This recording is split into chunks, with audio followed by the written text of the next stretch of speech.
WTO क्या है? मैं इसे 3 स्टेप्स में सुपर सिंपल तरीके से बताता हूँ। स्टेप 1, यह क्या है? वर्ल्ड ट्रेड ऑर्गेनाइजेशन, दुनिया का रूल बुक और रेफरी, कैसे देश ट्रेड करते हैं। ये 1 जनवरी 1995 को बना था।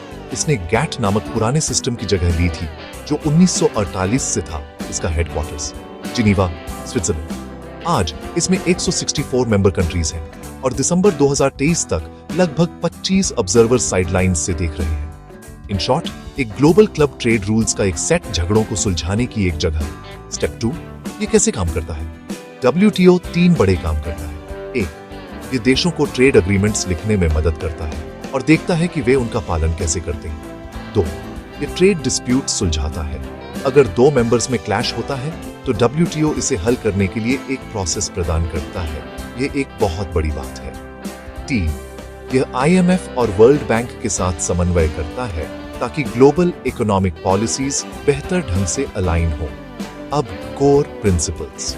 Without discrimination, most favoured nation MFN। Without discrimination, national treatment, freer trade. समय के साथ देश टैरिफ्स और अन्य बैरियर्स कम करते हैं। प्रिडिक्टेबिलिटी, रूल्स स्टेबल और ट्रांसपेरेंट होने चाहिए ताकि बिजनेसेस प्लान कर सकें। फेयर कंपटीशन, ऑनेस्ट राइवलरी को बढ़ावा देना और डंपिंग जैसी अनफेयर प्रैक्टिसेस को रोकना। सपोर्ट फॉर डेवलपिंग कंट्रीज, उनके लिए स्पेशल राइट्स और असिस्टेंस।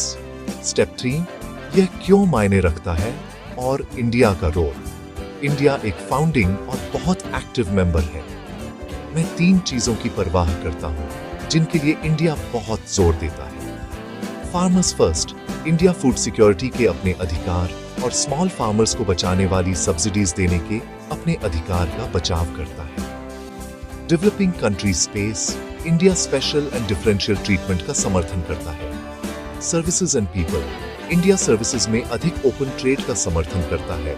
IT, हेल्थ, एजुकेशन और प्रोफेशनल्स के लिए बॉर्डर्स पार अस्थायी मूवमेंट को आसान बनाना। तो अपसाइड्स क्या है?